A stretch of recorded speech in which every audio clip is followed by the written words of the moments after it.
Welcome back to the deep dive. Today, we're diving into a really fascinating case study in media strategy.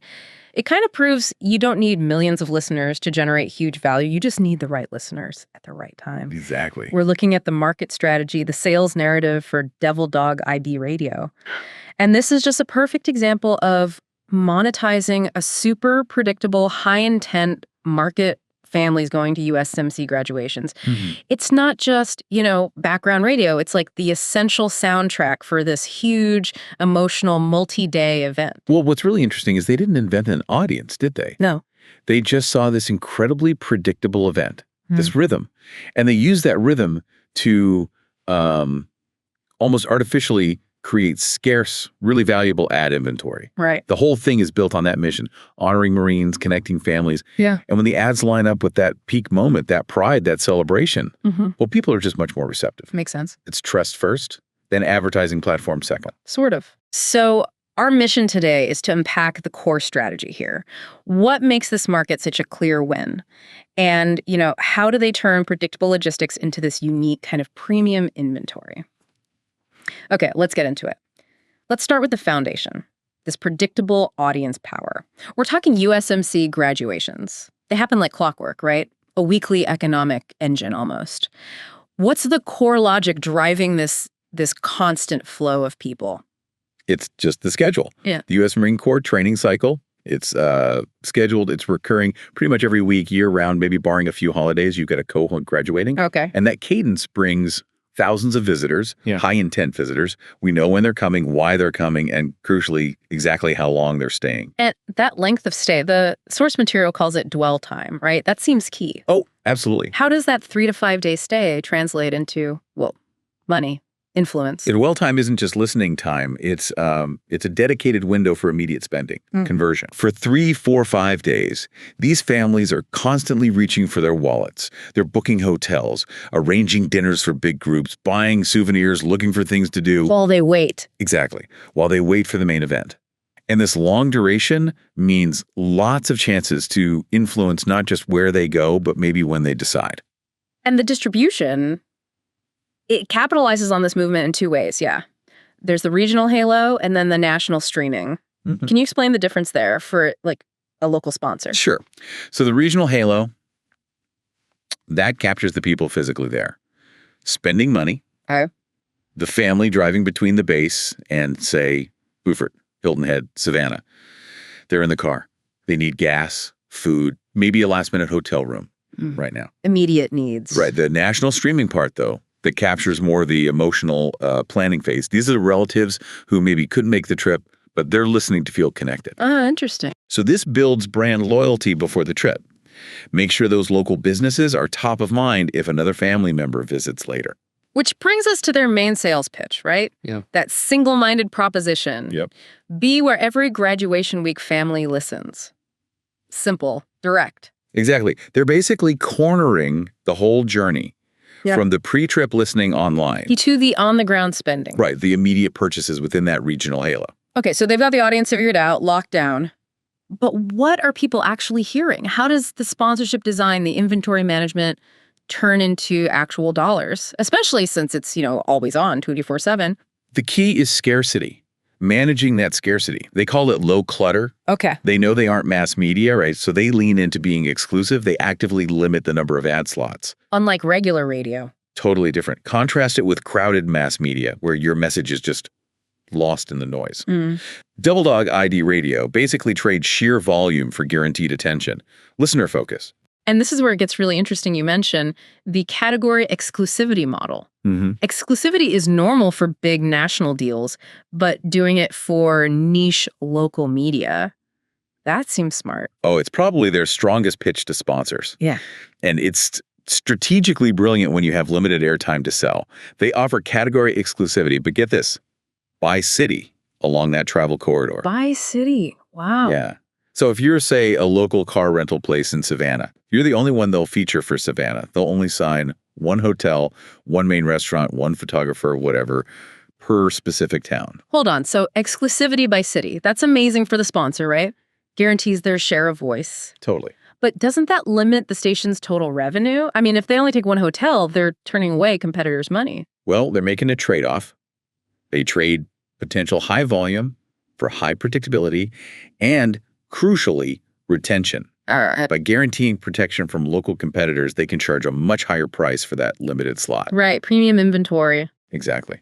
And maybe more importantly, they secure longer-term deals, recurring contracts. A local hotel owner isn't just buying a quick campaign. They're buying dominance, protection, maybe for a whole year. That creates stable premium revenue. And it sounds like they've made it pretty easy for local businesses to get in on this. Oh, definitely. The structure is very mid-market friendly, as the source calls it. They have tiered packages. Like there's a $500 a month package mentioned. That's accessible. Yeah, that price point is really smart. It's a low hurdle for local places, family restaurants, tour operators, little shops. It lets a hotel test it out, see the return without this massive upfront commitment. Then they can scale up. Let's shift to the actual programming. The content isn't just background noise, is it? It's designed to hit listeners at that emotional peak. What are these specific programming adjacencies, the formats that kind of nudge listeners towards the sponsors? They really focus on the high-interest, high-emotion moments. Things like a Marine family welcome hour, dedicated ceremony shout-outs for the graduating Marines, local spotlight segments featuring things to do.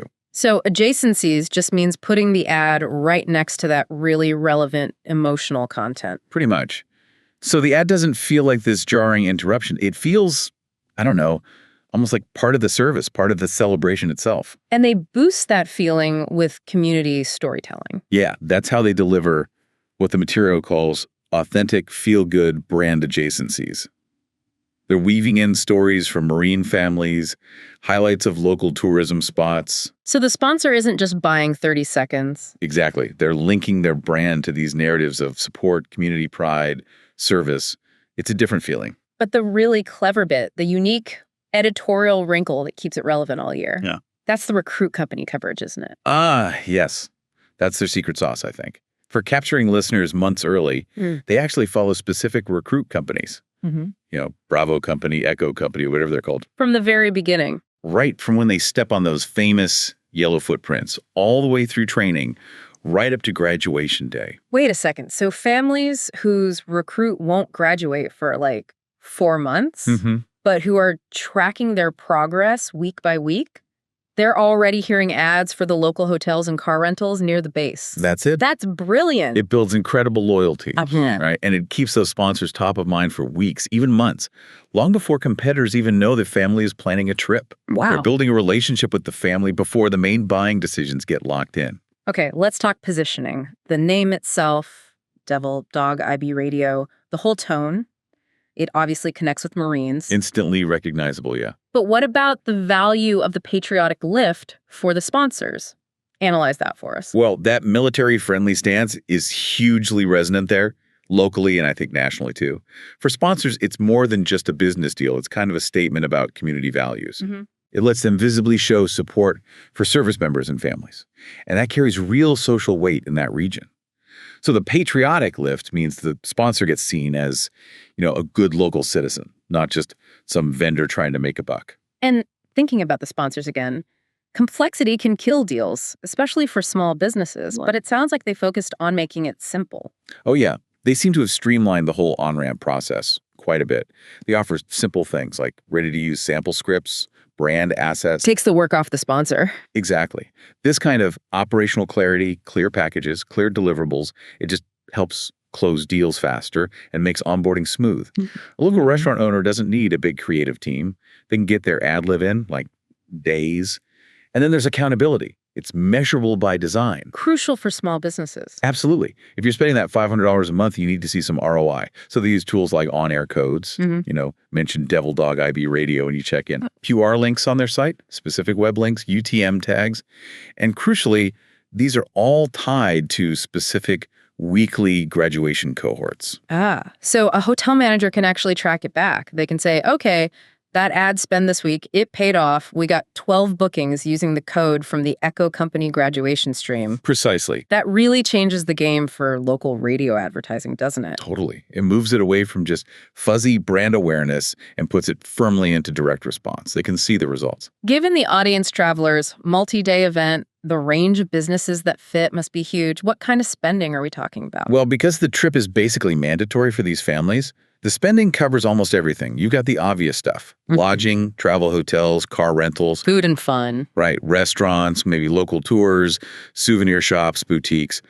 But it also goes deeper into, higher value services people might need unexpectedly. Like what? Like photography for graduation pictures, healthcare, urgent care for minor travel issues. Okay. Yeah. Even things like real estate agents or car dealers, knowing these military families often relocate or might be making big purchases around these life events. Yeah. Telecom, too. It's just this constant year-round rhythm that keeps their sales pipeline full. Absolutely. Yeah. Those weekly graduations create an editorial calendar that supports recurring buys.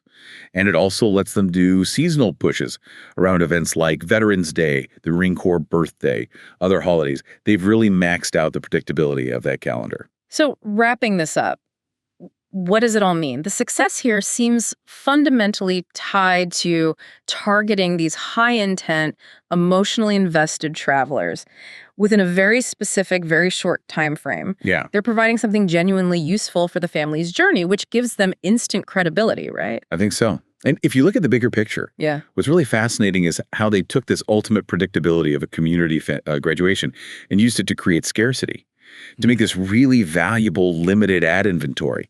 The lesson isn't really about military radio specifically. Right. It's about how you can monetize these structured life events. That really is the key takeaway, isn't it? It really makes you